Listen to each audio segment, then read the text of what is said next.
ایک سوال آتا ہے کہ جی کہاں ہے ہماری آنکھیں اس قابل کہ ہم امام کا دیدار کر سکیں؟ اس میں کوئی شک نہیں، ظاہری دیکھا جائے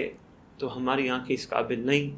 کہ ہم بادشاہ کا دیدار کر سکیں، اور حقیقت میں دیکھا جائے تو ہماری آنکھیں اس قابل نہیں کہ ہم کربلا کی مٹی کا دیدار کر سکیں، آنکھیں اس قابل نہیں علم عباس کا دیدار کر سکیں، ہماری آنکھیں اس قابل نہیں ہم کربلا کو سلام کر سکیں، ہماری آنکھیں اس قابل نہیں کہ ہم قرآن پاک کی زیارت کر سکیں، ہماری آنکھیں اس قابل نہیں کہ ہم برادر مومن کی زیارت کر سکیں۔ اگر اس بات کو اس تناظر میں دیکھا جائے تو ہماری آنکھیں تو کسی قابل نہیں، اور یہی تو ان ہستیوں کا احسان ہے ہم پہ، جو پروردگار عالم کی طرف سے یہ ہستیاں ہمیں ملی ہیں، انہی کا کرم، انہی کی شفقت، انہی کی عنایت ہے ہم سب پہ۔ گو کہ ہم اس قابل نہیں، لیکن یہ ہمیں اس قابل بنا دیتے ہیں، کیونکہ سب سے پہلا احسان ان کا ہمیں اپنے قابل بنانا، جو سب سے پہلا احسان ہے کہ انہوں نے ہمیں اپنی یادوں میں مشغول رکھا ہے، اپنے ذکر فکر میں مشغول رکھا ہے۔ ہم اٹھتے بیٹھتے یا علی یا علی یا علی کرتے ہیں، ہم ہر وقت حسین حسین کی صدا بلند کرتے ہیں، پکارتے ہیں۔ یہ کوئی چھوٹا احسان نہیں۔ ہماری ماؤں نے ہمیں دودھ پلایا یا علی یا علی یا علی مدد کہہ کر، تو یہ کوئی چھوٹا احسان نہیں۔ ویسے دیکھا جائے تو واقعتاً حقیقتاً کسی قابل نہیں، لیکن ان کے احسانات در احسانات کے جب نگاہ دوڑاتے ہیں تو ان میں سے پہلا احسان یہ ہے کہ ہمیں ہر وقت علم عباس کی زیارت نصیب ہے، حالانکہ اس قابل نہیں۔ کربلا کی مٹی کو سلام نصیب ہے، کربلا کی مٹی پہ سجدہ نصیب ہے، جو ہم نماز کے دوران اپنی پیشانیوں کے نیچے رکھتے ہیں،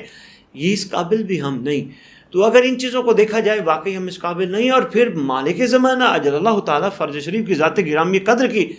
حقیقت کو دیکھا جائے تو واقعی ہم امام کے قابل بھی نہیں، لیکن یہ ذات اپنی مقدس نسبت والی چیزوں کو زیارت کے قابل ہم سب کے لیے بنا کر پھر ہماری آنکھیں اپنی زیارت کے قابل بنا رہے ہوتے ہیں۔ یہ اور بات ہے کہ ہماری فکر، ہماری سوچ اس طرف نہیں جاتی، ورنہ حقیقت میں یقین جانیے ہمیں یہ اپنی زیارت کے قابل بنا رہے ہوتے ہیں، ہمیں یہ ہماری آنکھوں کو پاکیزہ کر رہے ہوتے ہیں، جیسے غم حسین میں آنسو بہاتے ہیں ماشاءاللہ۔ اس بات کو میں تھوڑا اور آگے بڑھاؤں تو حقیقت یہ ہے کہ ہر اہل دل، اہل ایمان غم حسین پہ آنسو بہاتا ہے۔ تو جب آنسو بہاتا ہے، یہ آنسو بہانا یہ کوئی معمولی چیز نہیں ہے، یہ ان ذوات مقدسہ کا ہمارے اوپر بہت بڑا احسان ہے۔ اور جب ہم آنسو بہاتے ہیں، یقین کیجیے ہماری آنکھیں ایسی تر و تازہ اور پاکیزہ ہو جاتی ہیں، اور اگر ہم انہیں نجس نہ کریں، اور اگر ہم انہیں غلط چیزوں کی طرف مائل نہ کریں، اور اگر ہم ان چیزوں سے کوئی غیر شرعی چیز نہ دیکھیں، حرام چیز نہ دیکھیں، تو میرا خیال ہے یہ آنکھیں اتنی کمال پہ پہنچ جاتی ہیں، کیونکہ ان آنکھوں سے مس ہوتا ہے رومال سیدہ صلوات اللہ سلام اللہ علیہا۔ یہ آنسو ہماری آنکھوں سے نکلنے والے شہزادی کے رومال کی زینت بنتے ہیں۔ تو پھر آنکھیں کہاں عام رہیں جو جن آنکھوں پہ رومال سیدہ کائنات صلوات اللہ سلام اللہ علیہا مس ہو۔ تو اس لیے میں کہتا ہوں اپنے آپ کو یہ نہ کہا کرو ہم گناہ گار ہیں، ہماری آنکھیں اس قابل نہیں، جو ہو چکی آئندہ ہم نہیں کریں گے،